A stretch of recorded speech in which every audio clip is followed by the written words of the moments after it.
Welcome to episode 63 of Radio 815, the podcast dedicated to examining the work of writer-director J.J. Abrams, as well as his greater Bad Robot universe. I'm your host for this week. My name is Marcelo Inestroza, joined as always by my fellow co-host, Matt Crandall. And on today's edition of the show, we'll be taking a look at Lost, Season 5, Episodes 8 through 10. The first episode up in that batch is the episode entitled LaFleuer. So the first episode up is mostly all on island action. I don't think we leave the island during this whole episode. And where it starts is where we left Sawyer before Locke turns the wheel as he's in the well. And we see that Locke turns the wheel, and as he does this, it creates some sort of grand, massive flash. And as this is happening, we see a gigantic statue in the background, and everyone jumps in time. And when they get to the new spot, they start to agree that that flash felt different, and that maybe whatever Locke has done has stopped them skipping through time. So the headaches are gone, the nosebleeds, nobody's going to die anymore because the island has stabilized, which is something that, has been a big issue this entire season, was this sickness that was happening because the island was destabilized. So this episode, in the early goings, we find out whatever Locke did stabilized the island, but where it is stabilized is in 1974. And Sawyer, Jin, Juliet, this whole band of people run up to the others, basically the Dharma Initiative, pre us calling them the others, but the Dharma Initiative, and they realize that they're going to have to come up with some sort of cover story because they want to live with these people or at least get some sort of shelter and food, but they can't just say, oh, we're time travelers. So a lot of that falls on on Sawyer's shoulders, and he introduces himself as Jim LaFleur, his new alias, which is the title of this episode. So I was very interested to see that we are done time jumping, and even, a little bit upset that where they stopped is so far in the past from everyone else. I like the fact that they were essentially trapped in time. This aspect of this particular season, the one thing that I loved about it is that once they realized where they were and once they came upon the people from the Dharma Initiative, we get to see that battle between the people from the Dharma Initiative and the others. I mean, there's one scene in this episode where Richard basically comes to the houses where the Dharma Initiative lives and puts a flame in the ground, like saying, "This is our territory, do not cross." You find out all about a treaty that the Dharma Initiative made with the others. Somehow that treaty's been broken. And I love the fact that in this episode, we get to find out more about a specific character that we've seen previously by the name of Horace. I really love this episode because it showed us events that we've seen previously from different angles. We do see things that we've heard about from like a different side, and seeing that Dharma and the others have a truce and have this agreement, and that comes out because Sawyer and our team had to kill some people to get to the Dharma group, and so they buried the bodies, and Dharma is like, well, you guys are going to get us in trouble because these others are going to think that we broke the truths. And I love that Sawyer's like, let me handle this shit, I got it. And he tells Richard, like, I killed them because it was self-defense and I had to, but I'm not part of this group. So like, they didn't break the truce. It's still holding because I'm not them and I'm not you. And Richard's like, okay, but we still require justice. Um, so I did like that we're seeing these weird dynamics that we only roughly knew about, and now it's fleshing that out. And yeah, you mentioned Horace is a guy that we have getting to know more and realizing that he is a bit of a drunk. He does have a kid on the way. And when this episode starts, where the time skipping is stabilized, a lot of the action is 1974.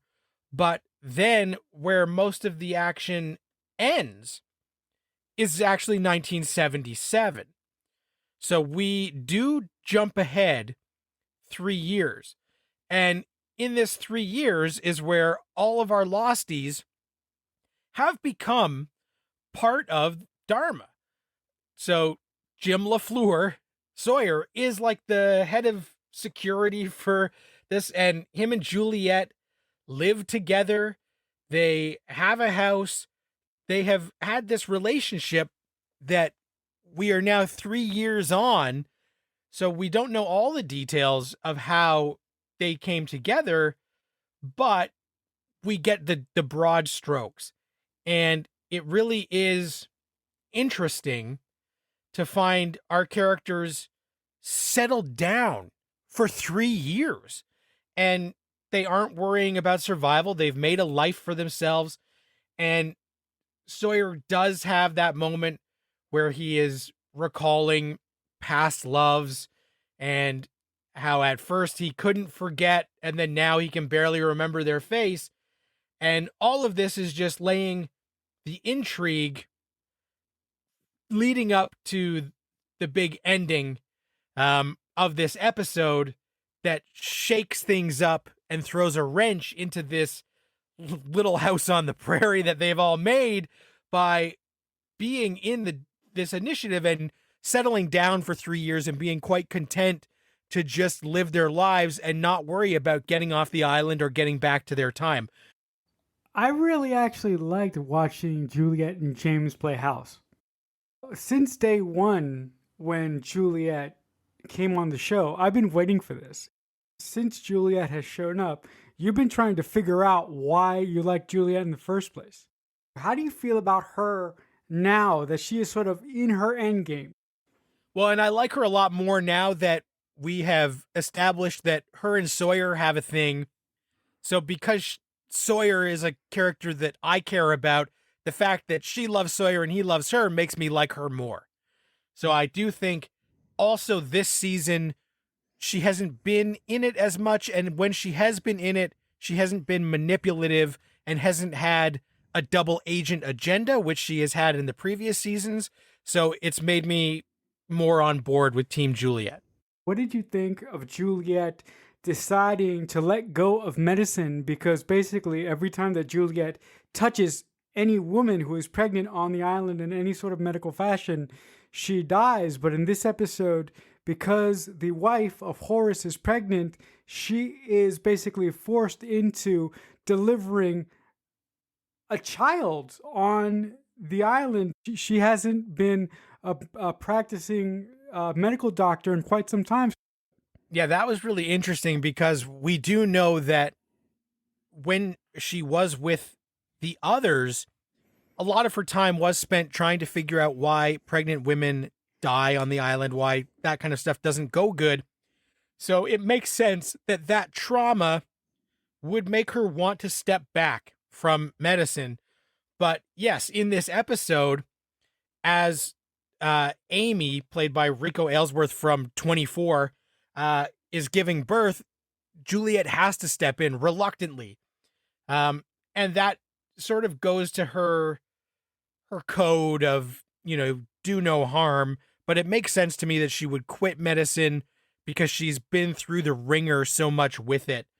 But then when push comes to shove, she can't let someone possibly die or certainly not have a baby be in danger. So that also was a nice, endearing moment.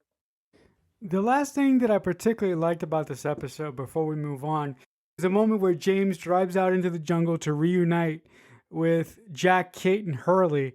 And when James comes out of his little Dharma van, just the look on his face when he sees the others, specifically Freckles, specifically Kate. I love the piece of music that Michael uses in this moment. That piece of music really, really, really worked for me, and it gave this specific scene so much more punch than it could have with any other piece of music.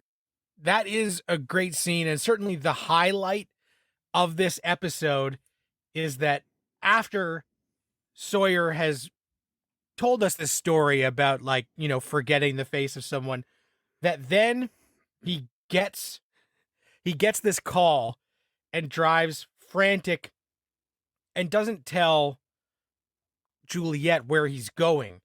And I love that. And as that music is playing, and I think it's music from season 3 that they've repurposed, and it was used in the Sawyer and Kate in the Cage drama, a piece of music called Romancing the Cage. And I just love that it is a perfect callback, because when he does see, first he sees Hurley and Jack, and the look on Sawyer's face is great. But then as the camera moves over, finally we can see Kate is there. And that's the thing that shocks him to his core. And he does a bit of Alan Grant in Jurassic Park and takes off his glasses in like a fumbling, like, oh my God, what am I seeing kind of way. And perfect moment to end the episode on, where, okay, we've now been brought up to speed on what is happening with our on-island losties, and we're seeing that our returning to the island losties are also back in time. So this raises questions going into the next episode. Okay, Jack, Kate, and Hurley are in 1977. Who else is in 1977? And that stuff that we saw with Locke and the survivors of the crash and Ben knocked out, what time period is that in? So great way to end this episode that made me super eager to see what came next. On that note, we move on to the second episode that we're going to talk about this week, entitled Namaste. Matt, I have a question for you. Do you think that lightning can strike in the same place twice? Sure seems like it. Sure seems like it. So what did you think when everybody is reuniting and Sawyer is realizing they're going to need some sort of cover story, because they can't just bring these people back and again just say, like, these are my time traveling friends? And when James is trying to figure out how he's going to explain Jack, Hurley, and Kate to his people, basically, it sounds so weird calling the Dharma people James's people. James really takes charge in that moment. We've seen many shades of James, but we haven't seen the shade of James, take charge when Juliet discovers what James is doing. And then Juliet has a great idea of explaining their appearance on the island by faking their names into a manifest, because every 2 weeks, a submarine comes to the island with new people. And I do think you're right. That was a really nice moment where Sawyer is obviously kind of in panic mode, and Juliet is taking in this information and trying to process it. And she says, yeah, brilliantly, a submarine is scheduled to arrive today. So let's find a way to make it look like they were on it, because everyone who's on the sub is knocked out before they're put on the sub. So they won't know. And the people who make the manifest don't stay. So we can hopefully fake this so that we don't raise any red flags. And I love that. And as that's happening, Jin has, found out that everyone is back, and he needs to know if Sun is back and what has happened to her. So he rushes over to the Flame to see Radzinski, who's building a model, and Jin starts messing with all the electronics. And the guy's like, the hell are you doing? And he says, I need to know, like, did a plane land on the island? And he says, if a plane landed on the island, do you think I'd be building this model? And so that starts to get our, like, mind whirring, like, okay, where is everyone else? We still don't know. And now that Jin knows Sun was trying to come back, it's really raised the stakes for him, but not knowing where she is when the others are here and they don't know where she is really is disconcerting for him. And I felt bad for him. But as they're trying to put this submarine plan into motion, I love that there's a part where Juliet is trying to get the manifest from Amy, who had the baby the other day, and Amy mentions two people dropped out, and Juliet then sees Amy with the baby and inquires about the name. And they reveal that this motherfucking baby that got born last episode is none other than evil Canadian Ethan.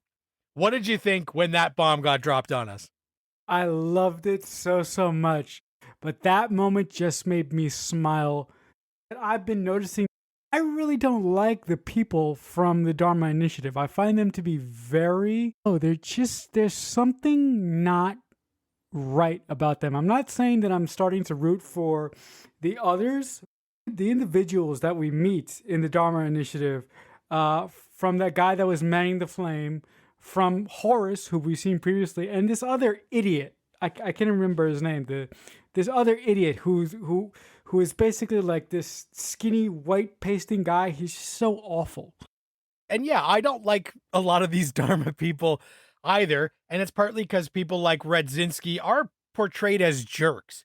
So they just come off like in everyday situations as kind of assholes. And it's a little bit tough because we know that Sawyer and Jin and Juliet aren't assholes, but they're living with these people who are just jerks. And as the episode goes on, we do find out Saeed is in this time and he runs into Jin, and Jin has to pretend that he doesn't know who Saeed is and that he is a hostile, and he gets taken in and put into like their jail while they try and figure out what to do with him. And as this is happening, Jack and Kate are being processed, and Jack meets up with Pierre Chang. And as all of this is going on, and there is a few moments where people are suspicious because some of the things aren't lining up, but they find a way to kind of sweep things under the rug. So by the end of this episode, Jack and Kate and Hurley are assimilated into the group and everything is fine. But we do see stuff that is happening back in the future where we see Caesar and Alana, the aftermath of the plane crash, Frank Lapidus hanging out, doing stuff, and them trying to figure out what is going on. And this is where we see that Sun is in the future. So she did not travel back like everyone else. She is not part of that group. So in this, she has dealings with Ben, where Ben realizes where they are. So we're going to have to go here. And Sun is going along with it, even though Ben is kind of her arch nemesis. And she's going to go along with it until she, finds a way. But there is a weird moment where after she has teamed up with Ben, they have an encounter with Christian. At the start of this rewatch, I loved Christian. And for the most part, I still love him as a character. But I am so sick of Christian Shepherd popping up and saying these cryptic things. If you're going to have a character pop up, why not show us the wizard instead of showing us the wizard's henchman, for God's sakes? We still don't know that this isn't necessarily the wizard. They have mentioned Jacob, but we don't know if the show is ever going to reveal Jacob. So I think that when I was watching it, I just assumed that this Christian is that person. Obviously, before that is not the case. So that definitely could be frustrating rewatching this. What did you think of the overall dynamic of James and Juliet to sort of stay in their little happy bubble. Did you think that once they got together, they were going to act like that? Do you think that they were going to be able to settle down and basically have a happy life for as long as they could? Or do you think James is the one that wanted to play house for a while, but Juliet is the one that wanted to stay in this happy bubble forever? I think that they have realized their situation is pretty dire and that you might as well make the best of it. And they didn't think that Locke would be able to succeed in bringing people back to the island. Because even Sawyer is really caught off guard and is like, I can't believe Locke did it. Where is he? And they're like, he's dead. So I do think that they honestly were going to make a go of it because they resigned themselves to the fact that they were trapped in time and had no idea how to get untrapped. And I do think that it's really telling in that moment where Juliet meets Ethan, baby Ethan, Amy says to her, like, when are you and LaFleur going to have kids? And she says, maybe sometime when the time is right. So it's like they are at this point where they're really settled in and they're waiting for the time to be right. But of course, now that this is all happening, maybe that time will never come and we'll have to wait and see. But I do think that all of that, is very interesting now that we're mostly hanging out in 1977, and the interesting stuff where we find out that now Sun and Frank know that Jin is back in time, because when Christian shows them that photo of 1977 Dharma, they're like, what? And he's like, yeah, I'm sorry, you got a bit of a journey ahead of you. And that was one of those, like, how are they going to do this moments? And the two highlights outside of that of the episode were when Sun smacked Ben with the oar because Ben's getting what he deserved, and the moment where Saeed is in the prison cell and a boy comes to visit him and he's talking and talking, and then the boy introduces himself as young Ben, and the look on Saeed's face as we end the episode, knowing that this little shit is the guy who has caused so much pain and trouble. When I saw that, a question popped into my head that I'm going to ask you in just a couple of seconds. We move on to the final episode that we're going to talk about this week, entitled He's Our You. So, Matt, I have this question for you. If you have the opportunity to kill a teenage Hitler, would you do it? And that is the ultimate question that Lost is basically poising in this, and having that Saeed young Ben dynamic. Young Ben trusts Saeed and starts to like him because everyone on the island is mean to young Ben, probably with just reason, because everything we know about Ben suggests that he probably has always been a little shit. So I do love that is the main driving question of this episode, as it is a more traditional episode with Saeed flashbacks where we see him at different points in his life and find out more about his time working for Ben. But also in that 1977 storyline, Saeed has got it into his mind that he can make all of this go away if he kills young Ben. And the only thing that I was screaming at the TV that really stretches our disbelief is that everything we know about Saeed Jarrah, he would know the thing that Thanos has known: always go for the head. I agree with you 100%. When it came to the point where Saeed, made up his mind to shoot Ben, I'm like, motherfucker, why don't you? All you had to do was aim for his little tiny head, and all of this would have been over. The other thing that I really, really liked about this episode is that you mentioned it just a couple of seconds ago, Matt. We actually go back to the classic format of Lost, and we actually see some flashbacks in this episode. And one of the flashbacks that we see, as a matter of fact, it's the first flashback that we see, Saeed as a little kid helping out what I assume is one of his brothers kill a chicken. It is established that Saeed has always had that killer switch in his head. He has always had that disposition. So I think that that backs up everything that he does in this episode for the most part, as far as the very tiny flashbacks that we see of him killing a guy in a suit who tries to bribe him with money, and ultimately what he does to young Ben. But also, I love the scene in this episode. The people from the Dharma Initiative want to find out if Saeed is what is Saeed hiding, and they want to make him talk. And since he won't talk, obviously, they take him to their version of Saeed. And once they take him to this old guy dopes him up and makes him all loopy and shit. And once he becomes all loopy and shit, he tells them basically the truth, but they don't believe it. Yeah, that was really interesting. And I do love the title of this episode, He's Our You, which is that moment when Saeed is taken to this guy and Sawyer tells him, like, I'm sorry, man. I'm going to have to leave you with this guy. Who is he? He's our you. Like, you're going to be in for a rough ride here because we've got a torturer and I've been outvoted. Like, I can't do any more for you without blowing the whole thing up.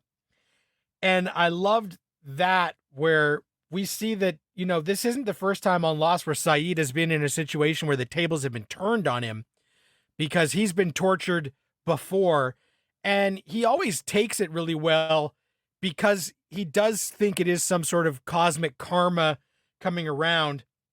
But I loved when, you know, he is kind of in this and the guy thinks that maybe he used too much of this drug, and Saeed's like laughing and he's like, no, you used just the right amount. And Saeed can still kind of poke and prod at people while he's being poked and prodded, which is an interesting character trait. And yeah, it all stems back to, as you said, in that first flashback, we do see that since he's a young child, if something needs to be done, even if it is unseemly, Saeed can do it. So when his brother is, you know, getting shit from their dad for not being able to do this, Saeed steps in and just does it. And I thought that was really interesting. And as we see him in the flashbacks where we find out that, you know, basically one day Ben says, we're done. You killed them all. Good job. And Saeed's like, that's it. And then when Ben comes back and Saeed feels like he's trying to be manipulated into doing Ben's bidding and doesn't want to fall for it, is where the bloom falls off the rose and he starts to turn on Ben, because we weren't quite sure how they fell out from Saeed being his attack dog to being, you know, his guy who tells Hurley, like, anything Benjamin Linus says, do the opposite. And we find out how he got on the flight, because he never wanted to come back to the island, truly. But that girl, Ilana from Ajira Air, is a bounty hunter who captured him because of someone that he killed for Ben. So I thought that was all interesting in figuring out the sort of how and why of Saeed. And as all of this on-island stuff is happening, where Dharma does not trust him, they don't believe anything he's saying, and James can only do so much because he gets outvoted. And he's in this weird spot where, like, he knows Saeed is not a threat in the greater sense, but they can't step up and stop what's going to happen. But the person who does stop what's going to happen is young Ben, who starts to form a bond with Saeed. And we know it is because Saeed is going to try and do something nefarious, but young Ben is just gullible and sick of his father, Roger Workman, beating on him and treating him like garbage, which we do see a bit in this moment. So it was cool to have, you know, more of that Ben backstory, but we still aren't sympathetic to Ben, even though he is just a kid getting beat up, because we know everything he's done. Were you feeling sorry for young Ben, or do you keep those feelings in check because he's such a bastard? I definitely keep those feelings in check because he is such a bastard, and I did not feel any sympathy, when Roger Workman came and beat him up. I don't know who the young actor that they got to play young Ben, but you kind of see the evilness in young Ben. Just a slight little hint of it, but you do see it. Do you think that all those people that Ben had Saeed killed, do you think that those people were a problem for Ben, and that do you think that Ben lied to Saeed about the real reason why he wanted those individuals dead? I think there is a good chance that the list that Ben had was half real and half people Ben just wanted out of the way. I feel like it's probably like a 60-40 split. The last little thing that I really, really loved about this episode is there's a very, very small moment with Kate and Juliet in a garage. And I really love their interaction. And Juliet says something to the effect of, I'm really happy that you're here, but, I was kind of looking for an excuse to tell you to stay away. I'm not going to do that. I love the way that Evangeline takes Juliet's comment and says, I know, and I'm basically over it. That was one of the highlights of this. So just previous to that is where Kate is eating breakfast at like the cafeteria, and Hurley mentions that Juliet and Sawyer are a thing. They are in a relationship. And Kate is like taken aback and surprised. And she finds out that, Jack knew about it and didn't tell her.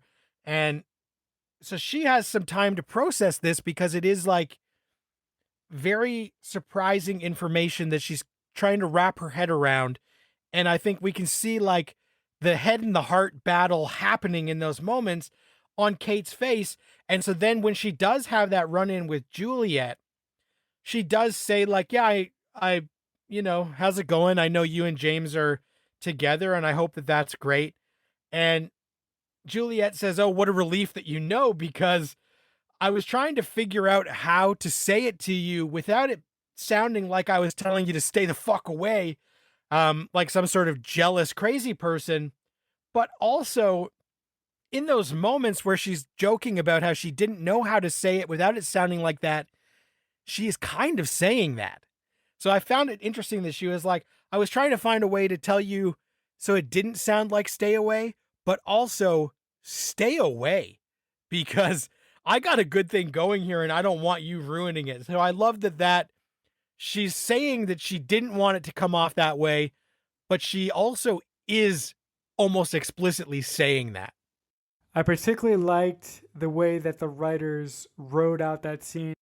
On that note, we are all out of time for this week's edition of Radio 815. Listen, if you guys like the show and you want to reach out to us, there are a couple ways to do that. First, you can just reach out to us on Twitter by using the hashtag 815, or you can follow us on our personal Twitter account. It is JJUniverse815. If you just want to talk to me and bother me on Twitter, you can reach me. I'm at CreekFanatic88. But Matt, if the good folks at home want to reach you, what would be the place for them to do that? Twitter is the best spot at Matt Crandall. All right, guys. Until next time, as I often say, we'll talk back soon.